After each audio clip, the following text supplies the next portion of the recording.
Hey everyone, my name is Liz and welcome to my channel. I'm still pretty new here on YouTube, but I'm so stoked to be here.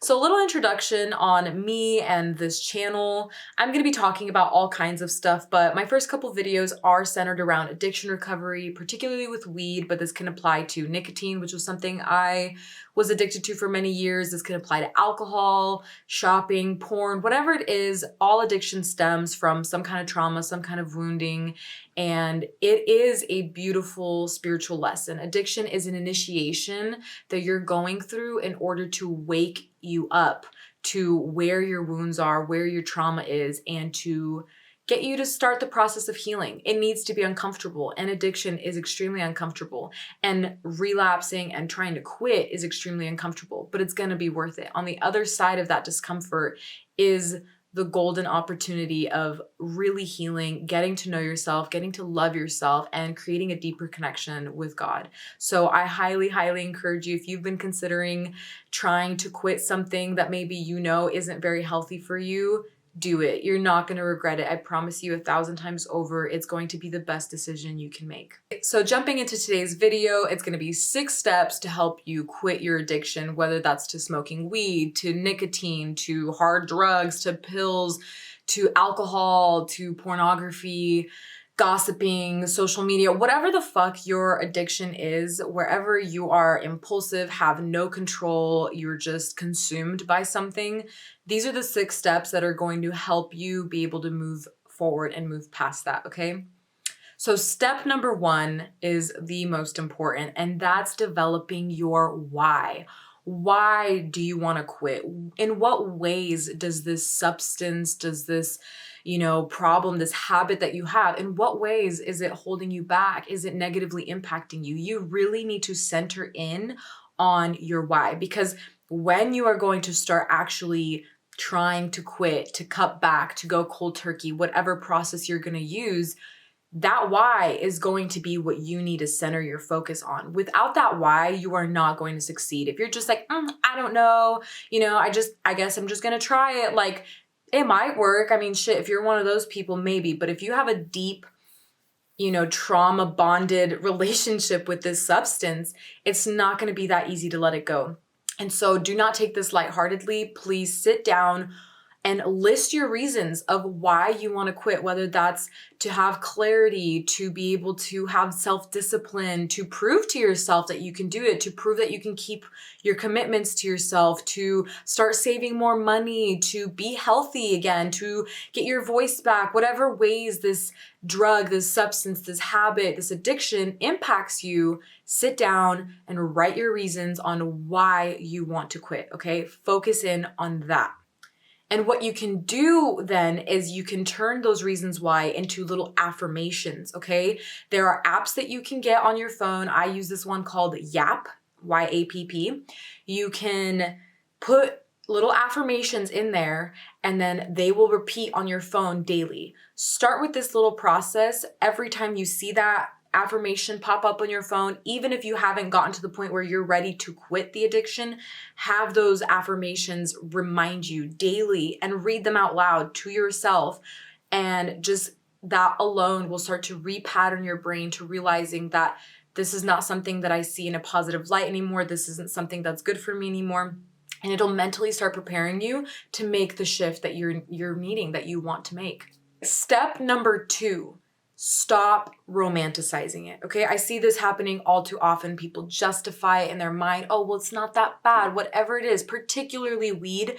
I think because we had, alcoholism has been a thing for generations, and then we had the opioid epidemic happening, and there are people doing hard drugs. And so a lot of stoners are like, oh, well, at least I'm not an alcoholic, or at least I don't take antidepressants, or at least I'm...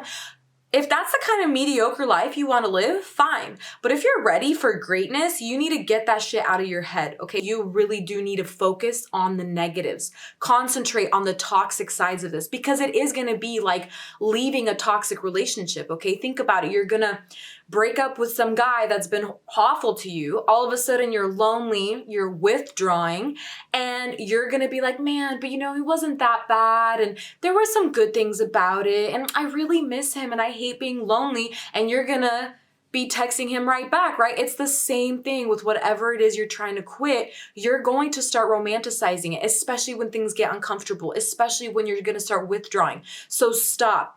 Focus on the negatives. Remember those so that when you're going through that discomfort, you can not, see it in rose-colored glasses, but literally just remember, like, no, this shit, that's toxic. I'm mistreated. I'm whatever, right? Again, use that analogy of the toxic relationship because that's really what it is. You're trying to let that shit go.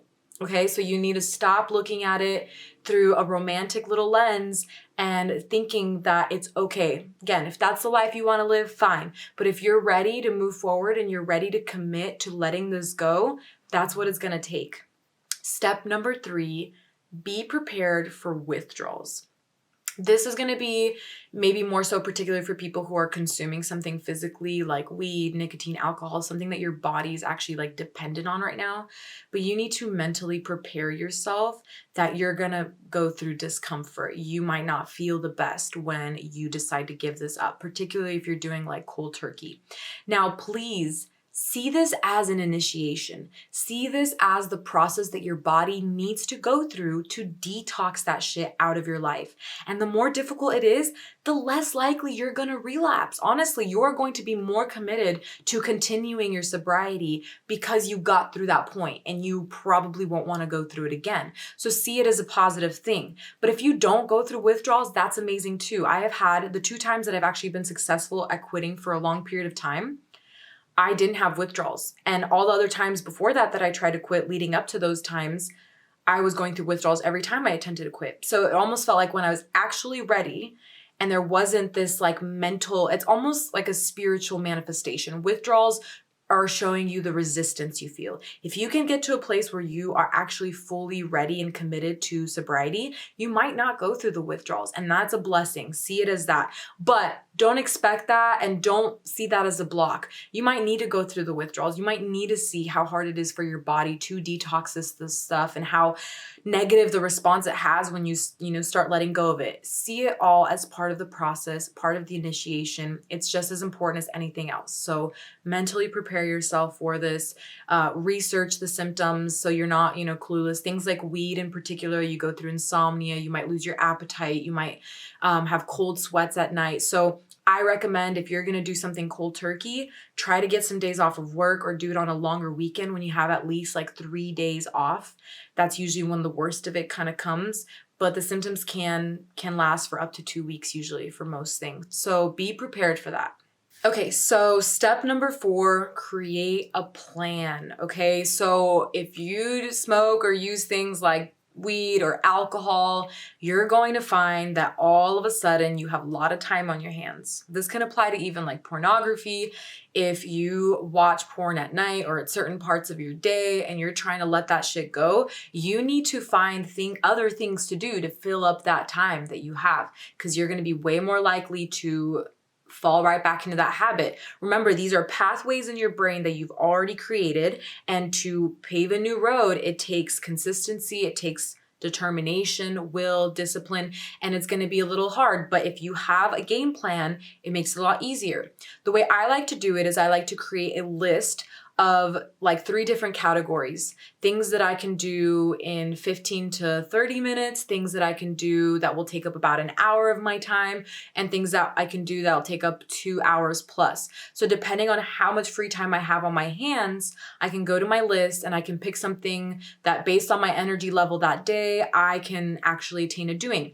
And for me, this looks like, painting. This looks like maybe going for a walk or watching some kind of documentary, right? Something that I love to do but don't always have the time for, or some kind of new hobby that I've been wanting to try. We all say we don't have enough time for these other things. There's always things in your life that you have been wanting to do and you swear you don't have enough time for it. So make a list of all those things and you're going to have the time for it. Believe me, if you're trying to quit something that you've been using on a daily basis, you're going to have a lot more free time on your hands.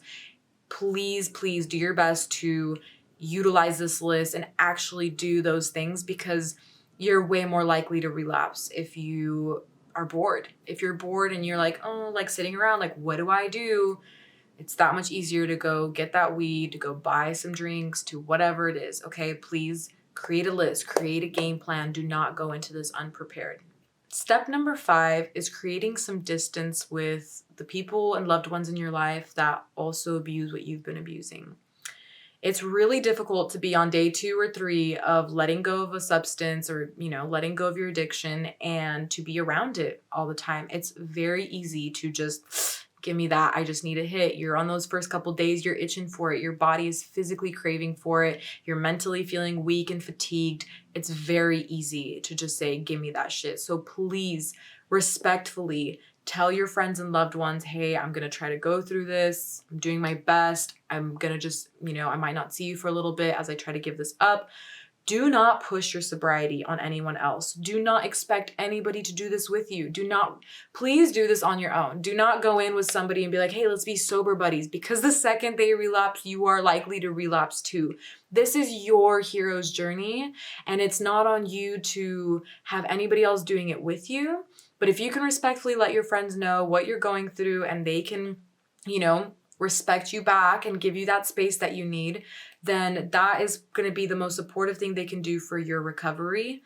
And if you are on the other side of it, if you get to the point of actually quitting and letting it go and feeling the beauty and the positives on the other end, do not rub it in other people's faces, okay? Do not push your sobriety onto other people. They do not like that. You probably did not like that when you yourself were in your addiction.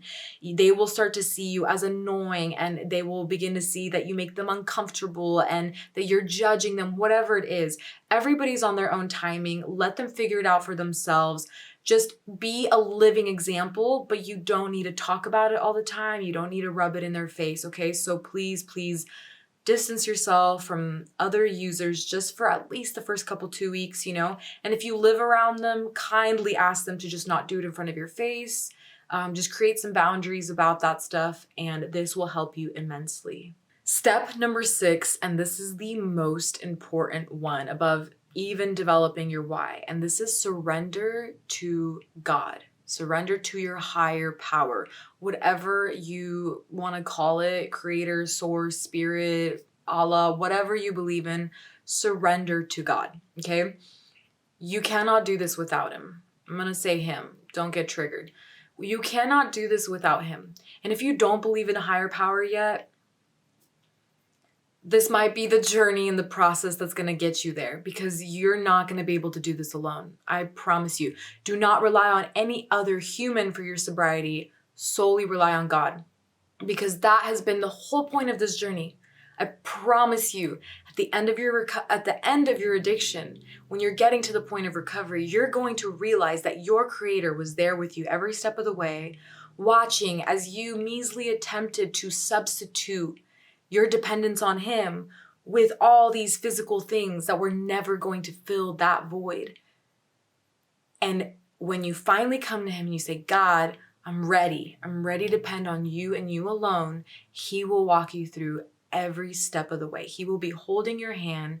He will be hugging you when you're going through the rough of it. He will be giving you the strength that you need. But this is the most important step. This is a huge part of AA, Narcotics Anonymous, all these things, is surrendering to your higher power.